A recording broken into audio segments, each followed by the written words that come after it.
Hello, everyone, and welcome. Pleased to have you all here today for this new installment of Intermodal Analyzed with Larry Gross of Gross Transportation Consulting, the Intermodalist, as I like to call him, and many others do. Before we get started, I'd like to just extend a thank you to our gold sponsors. They're our year-long sponsors. They're sponsoring this particular session, and they go the extra mile to make education available for all of us here at IANA. So we are very appreciative of the work that they do to help us out.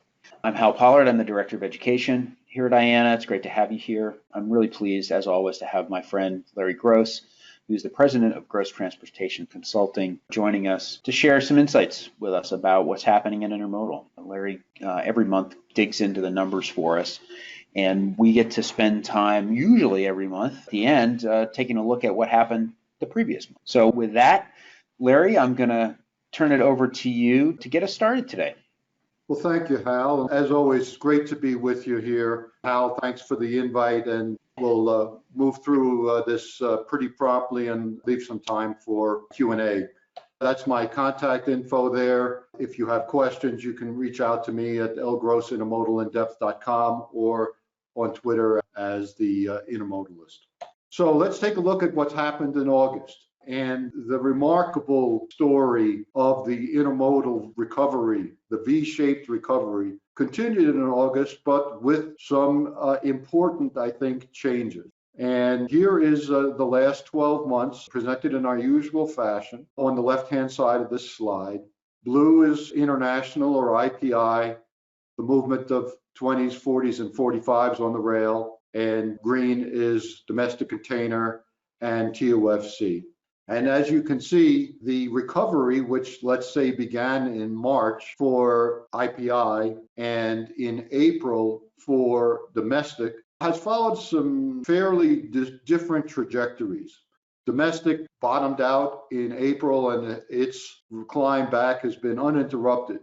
International, which was more significantly affected by the lockdown in China that preceded our pandemic-related lockdowns, bottomed out in March, made a pretty good recovery in April as China came back on stream, then receded until June, and since then has been climbing quite steeply.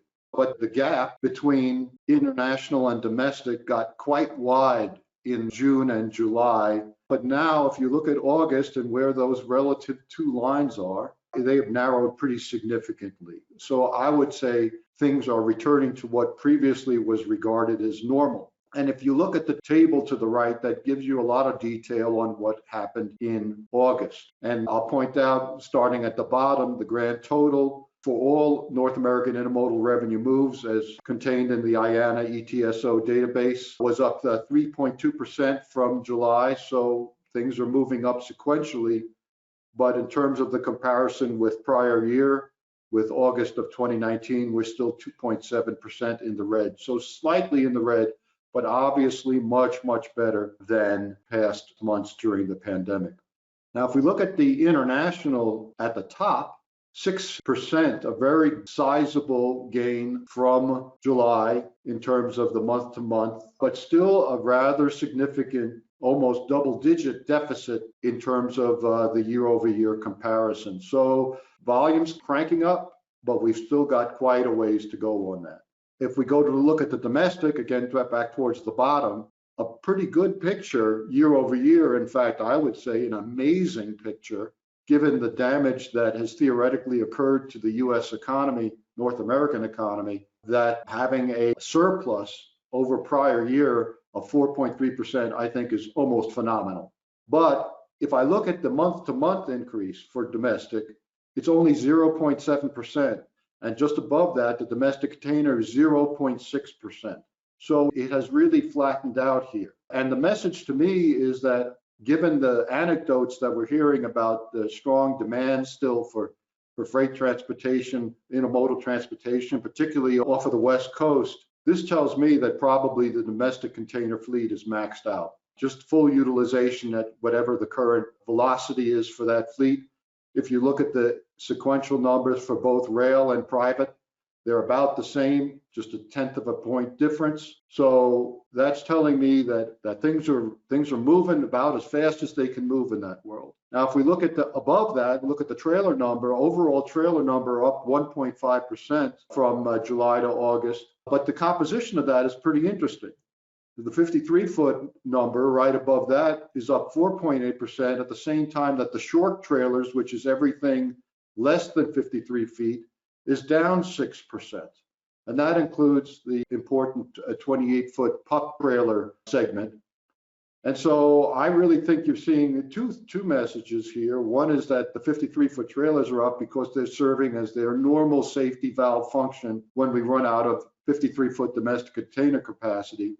And so they're up 4.8% at the same time that domestic containers only up 0.5%. But the short trailer going down is really interesting, 6% decline from July to August. And maybe that's an indication that at least the e-commerce piece of this puzzle is starting to perhaps level out. I don't want to read too much into that, but it's the only container type, equipment type that had a decline from July to August. So we then look at the AAR data. That, of course, gives us a look into September. We're now into the second half of September, and it does look like volume is continuing to move up in a pretty good fashion. You have that big V-shaped dip there at the right-hand side. That's just the Labor Day holiday week, totally normal behavior.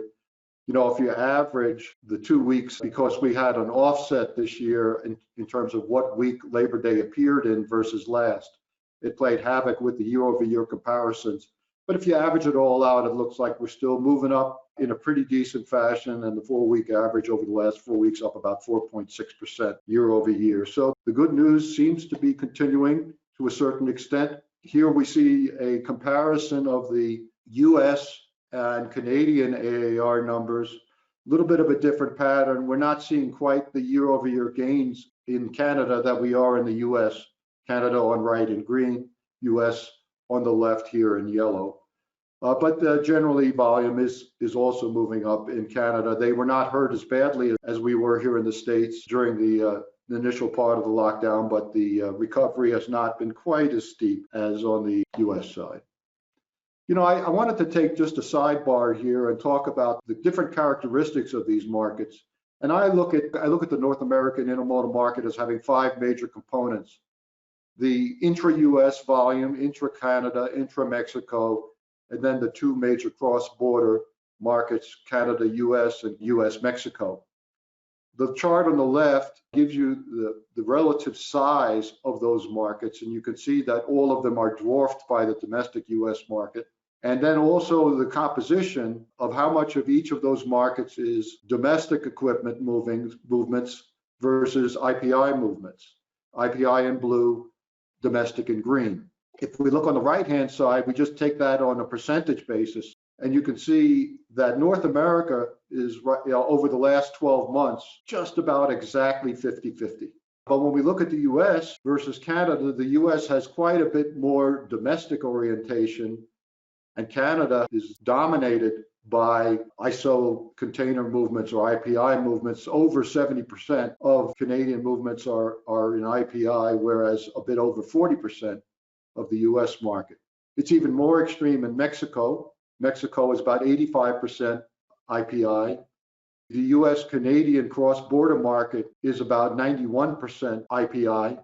Only about 9% is domestic equipment. But on the other hand, if we look at the US-Mexico cross-border, that's all but 100% domestic pieces of equipment. So that tells you a little bit about the different influences that these markets are going to be experiencing. One additional point I'll make on this, and this has to do with what's happening right now. In Canada, there's a much higher focus on inland movements of 40-foot containers and 20s, but 40s, let's say, and then domestic reposition of that equipment back to the coast with a domestic load. Whereas in the US, we tend much more to use transloading for that function. Transload at the coast into a 53, let's say in Southern California, 53-foot to Chicago, and then a load back to California, a domestic load. So there's a difference in the way that the US and Canada are approaching that problem, although it is of interest that I saw recently with the new venture of Maersk and CP in Vancouver to set up a major transloading hub up there in Vancouver. So perhaps we're going to see in the future Canada moving a little bit more towards that transload model than they have in the past. Here's the import and export picture. On the left, we see the imports in TEUs arriving in North America month to month. This is Western Canada and the US. We don't have Eastern Canadian numbers in here simply because those ports don't typically report on a monthly basis. So it's difficult to incorporate them. Would be great if they did. So you could see import TEUs have really come up in the last couple of months.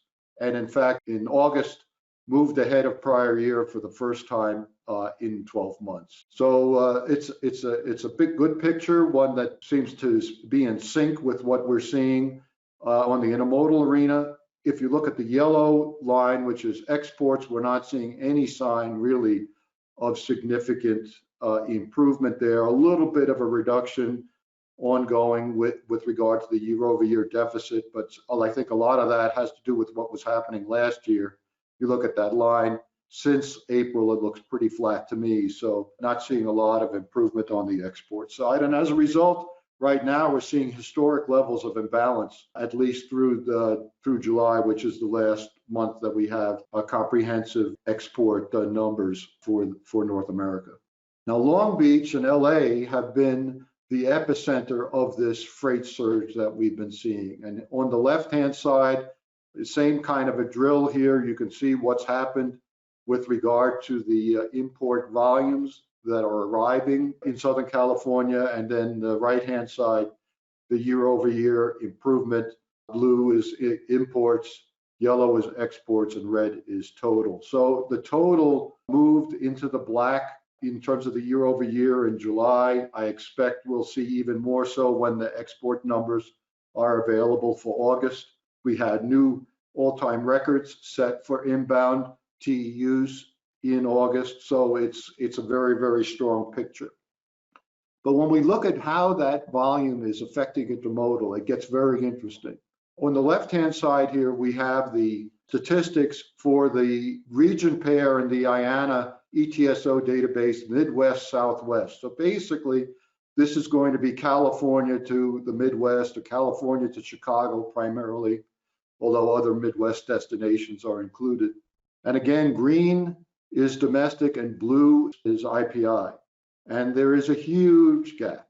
And that gap we can identify here, looking at this table on the right-hand side of this chart. What this is presenting is through the second month of the third quarter, in other words, 2/3 of the way through the third quarter, what are the year-over-year trends?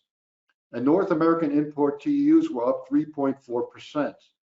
At the same time, IPI is down almost 11%. So that is a tremendous disconnect that is occurring. If we look at LA Long Beach, it's up almost 11% year over year. So just another way of indicating the huge strength, how much of this increase or recovery in import TEUs has been funneling in through LA Long Beach, through Southern California. But if we look at the IPI movements in the Midwest, Southwest, which is one of the major lanes coming out of the LA Long Beach region, it's down at the same time that import TEUs are up 10%, IPI is down 10%. That's remarkable. At the same time, domestic container revenue moves in the Midwest, Southwest corridor are up 16%. So it's clear that transloading has been a huge factor right now in the recovery. Why are we seeing this tremendous preference for LA and for transloading? And basically, I think it's a need for speed on the part of importers who have had their supply chains completely depleted, first by the disruptions coming out of China, and then by the disruptions here. And now as volume has started to pick up, they absolutely had to get product here just as fast as possible. And the LA Long Beach gateway is going to be the fastest way to get product into the interior. So collectively, the BCOs have decided that, as they often do, acting as a herd, everybody will try and get squeezed through that particular gateway.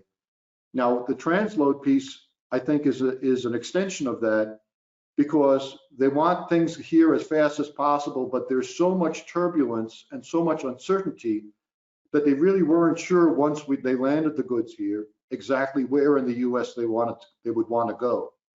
And by having a transload option, they're able to postpone that decision by a matter of, let's say, 3 or 4 weeks versus trying to figure out when the container is shipping from Asia where it's going to be destined to. So it's a combination of desire for speed and flexibility that I think has all come together in sort of a perfect intermodal favorable, transload favorable environment here. But having said all that, we look at the import picture in August, it looks like that pendulum is starting to swing back away from the West Coast, back towards what has been in recent months a more normal situation, which is the East Coast. And if you look at the left-hand table, it shows what the month-over-month change has been from July to August for the various key port regions in North America, and then what the year-over-year differential is. So we saw about a 10% increase from July to August in the ports that we cover, which generated about a 9% year-over-year improvement. LA Long Beach, however, we're to see an increase of less than 6%, even though from a year-over-year basis, it's a very huge 16% improvement. Northern Cal, which is essentially Oakland, it flattened out. And I think that's a very interesting point, because Northern Cal is more of, I'll call it, a local consumption port with less inland reach. And what this is starting to indicate, perhaps, is at least in terms of that particular market, that the immediate requirement, and they were running very, very strong up until August with very strong improvements, that maybe that restocking requirement has been sated. And so perhaps this is an indication of the beginning of the end, or not of the end of the surge, but sort of a stabilization. We might see growth rates elsewhere start to decline as their respective pipelines are filled up. PNW still saw a fairly decent increase from July to August, but if you look on the year-over-year, they're the only major port region that's still in the red. They have been hammered both by competitive factors as well as the overall reduction. Western Canada, a much better picture from a year-over-year standpoint, although sequentially not much different than the PNW right now. But what I want to call to your attention is all of the East Coast ports saw very sizable increases in import TEUs from July to August, even though the year-over-year increases aren't as robust as we're seeing on the West Coast. The sequential numbers are much, much stronger. So the volume is starting to hit there, and I think we're starting to see a sort of a return to a more normal dispersal of import volumes as the immediate crisis is starting to ease a little bit. And you can see that on this share graph on the right-hand side, which is the measure of LA Long Beach inbound import TEUs as a percentage of all of the North American import TEUs of the ports that we cover. And the yellow line is the average over the last 12 months.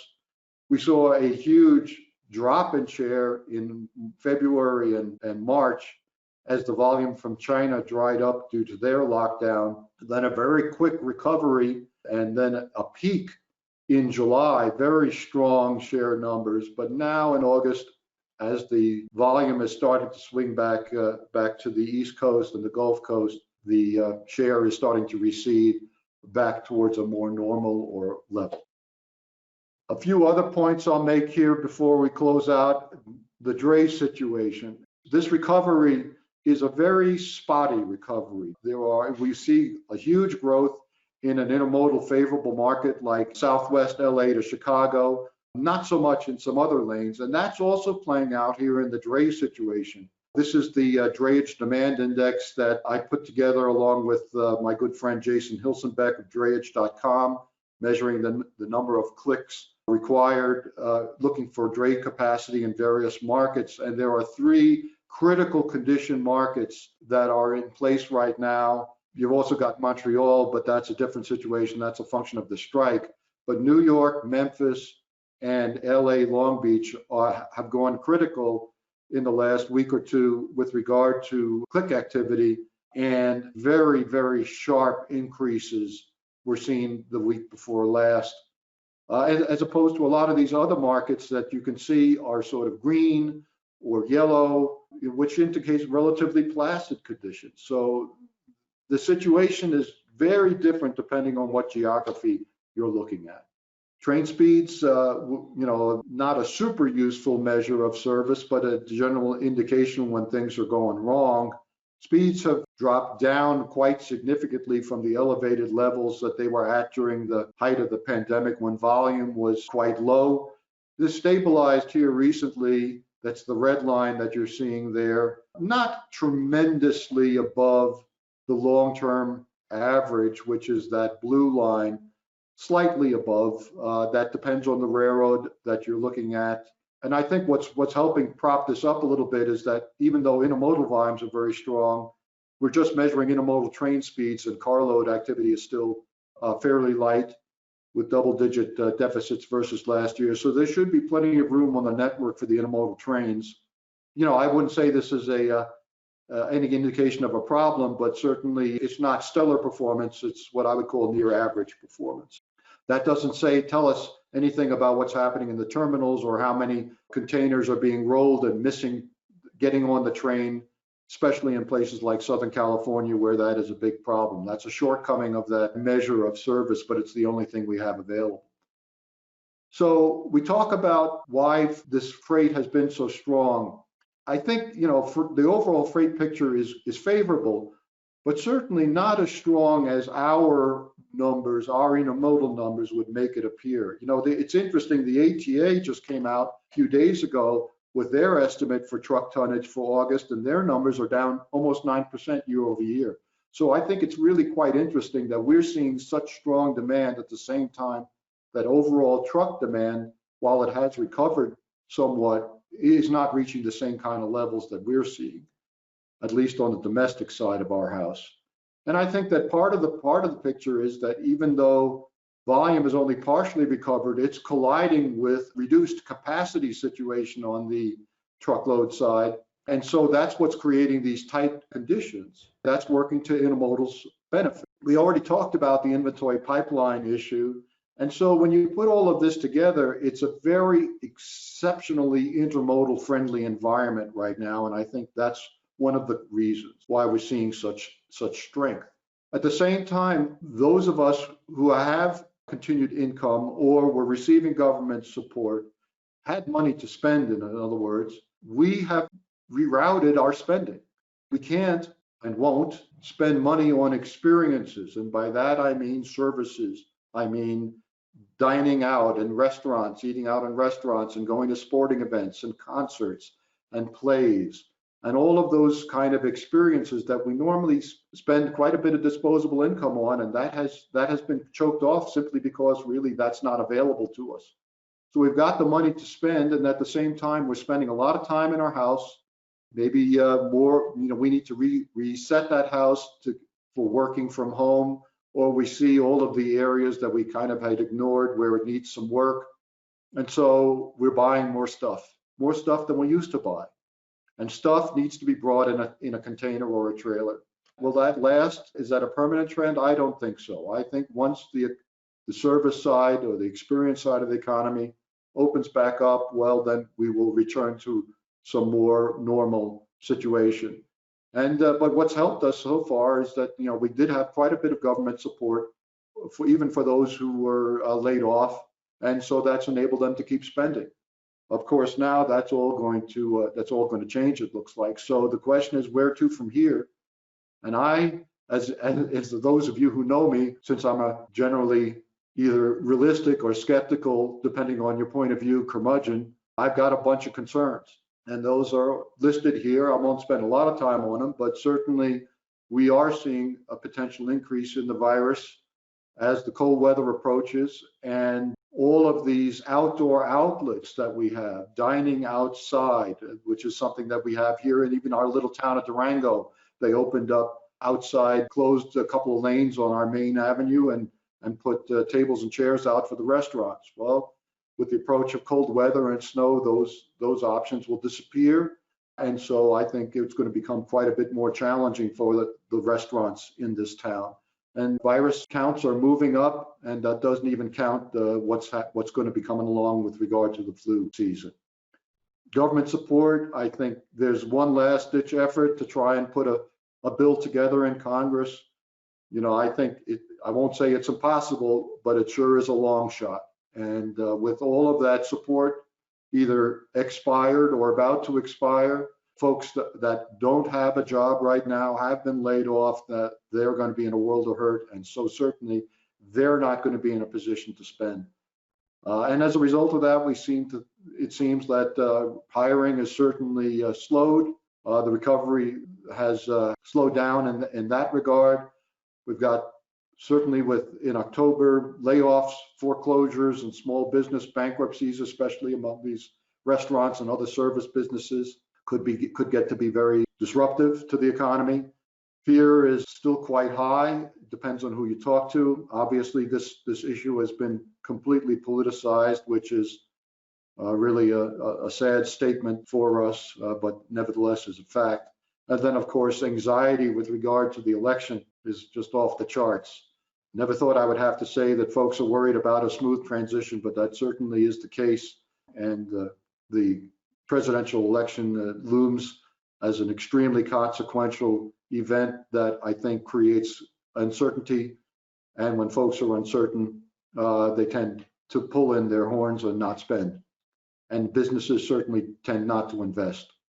So for me, that the balance appears negative. But as I've told you before, I've not seen the freight wave coming, so I wasn't particularly correct with regard to the recovery so far. So buyer beware when you look at my recommendations or my forecast. So with that, I'll wrap up the formal part of this presentation. I do want to make a shameless plug for my in-depth intermodal report, which comes out monthly. You can get in there for as little as $200 for 6 months. So we would love to have you all as subscribers.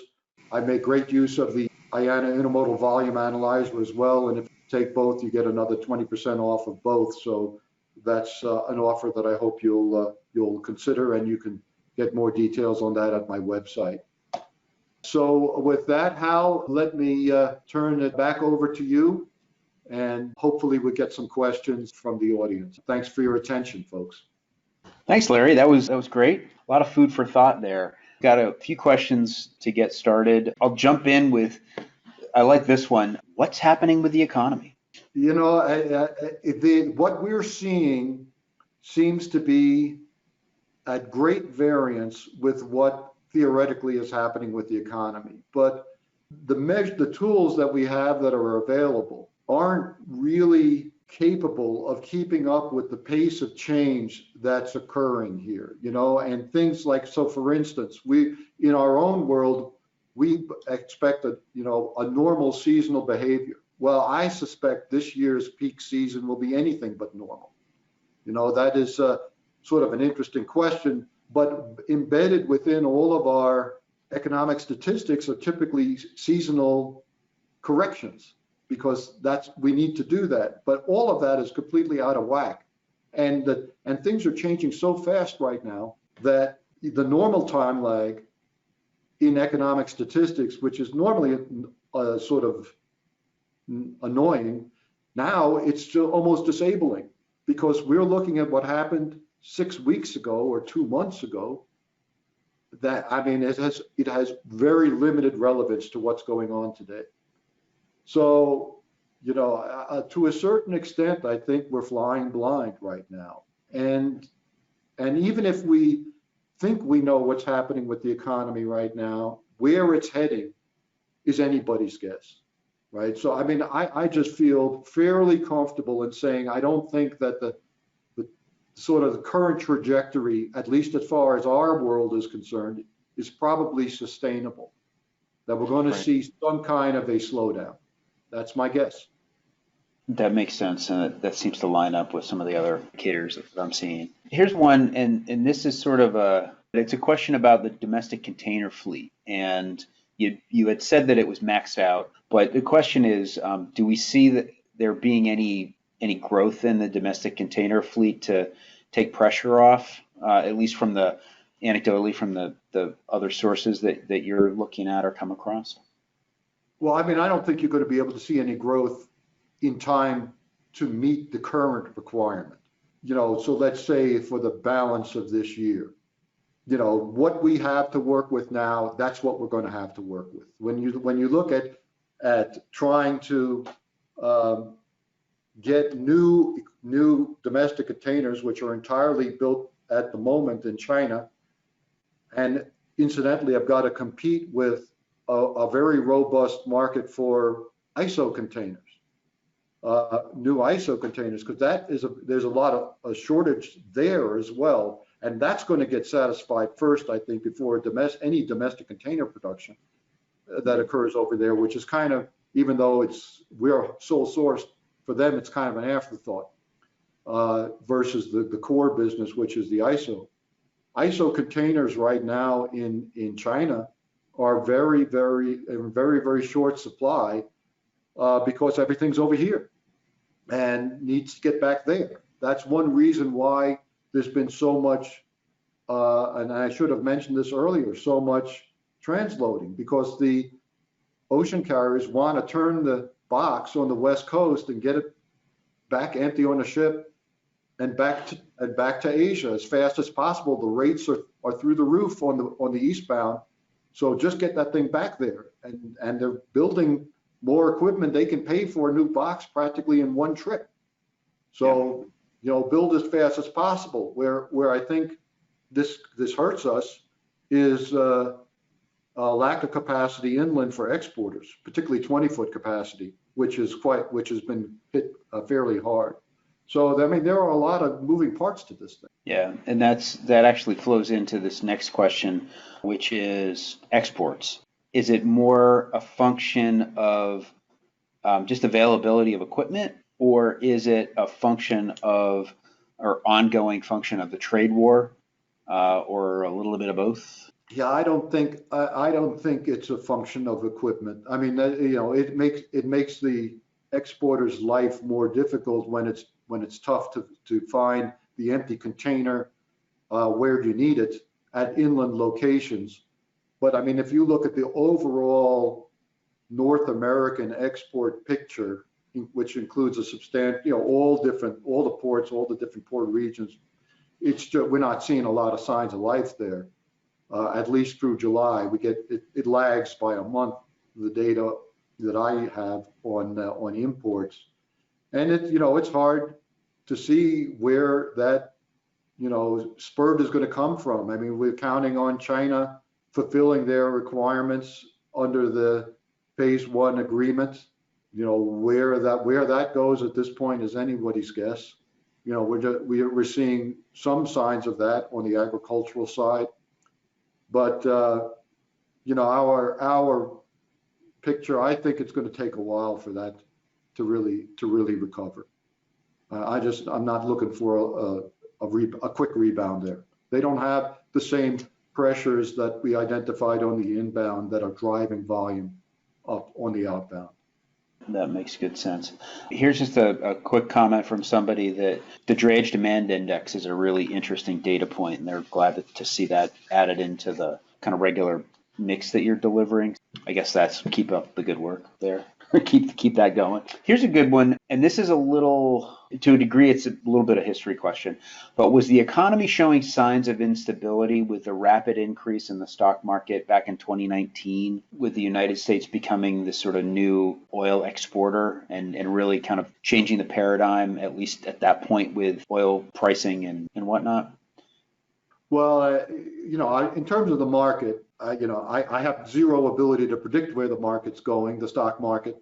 If I did, I probably wouldn't be the intermodalist. I'd be on an island somewhere that I own. Having said that, I don't think the stock market is a particularly good economic indicator. And certainly right now, I have a very, very cautious outlook towards where it might be heading. Take that Right. for what it's worth. I don't have any particular expertise on that. I think it's difficult to look at a black swan event, this extremely unlikely high impact event. That's a black swan. And you can't, and certainly there's no blacker swan out there than the pandemic and the lockdown, unprecedented.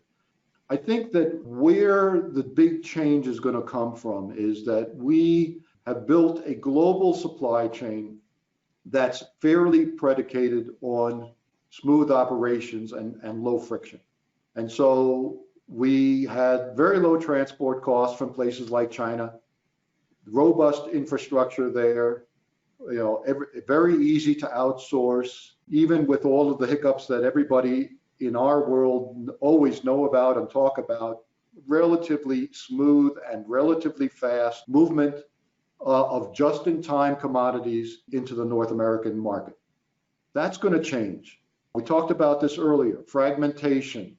It's going to, the China, we're in the midst of a long-term decoupling or reduction of trade with China. And that's going to add a lot of complexity to the international supply chain. In effect, the sources are going of, at least overseas, are going to get further away and more difficult because other locations like Southeast Asia don't have that robust support structure, all the suppliers and whatnot that China has. And plus, from an ocean carrier standpoint, it's more complex. Fragmentation, just like we're going to see here, the intermodal network, our market is going to be fragmented. So in terms of outsourcing, certainly I don't really expect to see import TEUs growing significantly faster than domestic goods portion of GDP going forward here. And that's a huge item for intermodal, right? Because that's what's driven so much. Even in accounting, transloading, intermodal in North America is probably 65% international based. So if that is not going to be growing any faster than the GDP goods, how are we going to grow? So I mean, these are big questions.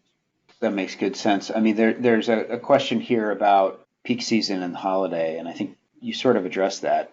I would just say with regard to peak season, I mean, the TUFC, that piece of the puzzle, 53-foot trailer, essentially allows intermodal to tap into an unlimited pool of equipment. From an intermodal perspective, there's all the equipment we ever need. As long as, if it wants to move intermodal, there's going to be a trailer to move it. So when I say we complete the conversion to full domestic container, as has already occurred in Canada and Mexico, then we're going to lose that safety valve. And then the sourcing of sizing of the domestic container fleet is going to become even more important than it is now. So from a peak season standpoint, this time, the only growth areas that I see are TUFC from here and IPI. I don't think domestic container can grow very much from here. It'll just level out. So we'll have basically a flat, I think from a domestic container standpoint, a flat peak season at current levels. The question is, how long will it stay here? Good point. Here's something that you touched on a little bit, but not fully, but in terms of intermodal share overall, what do you think is going on with that?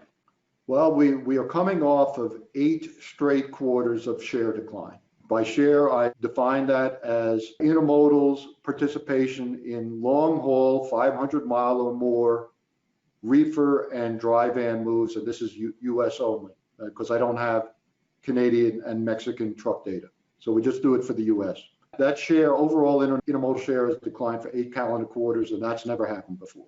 Having said that, I do expect, based on what we're seeing so far, assuming it continues as I expect it will through October, we'll see a share improvement. It'll tick up in the third quarter of this year. That train, that 8-quarter, 2-year chain will be broken. The key question is, how long will that sustain? And so that gets back to the core question of how long lasting are these forces that have propelled intermodal so far in the third quarter. My feeling is that probably we're not looking at a permanent change, we're looking at a temporary change. And in the absence of other factors, we'll see a reversion to the previous behavior. Maybe not the fourth quarter, but certainly by the time we get to the first quarter, we'll start to see share level out again or start to decline. Got it. Here's the ever-present crystal ball question about if you had to predict about things normalizing for domestic freight levels, how far into 2021 do you see things going before things normalize on the domestic freight level? This is where the fear factor comes in. My personal fear, as well as sort of everybody's situation. I mean, in order to really answer that question, you've got to know what's going to happen with the virus.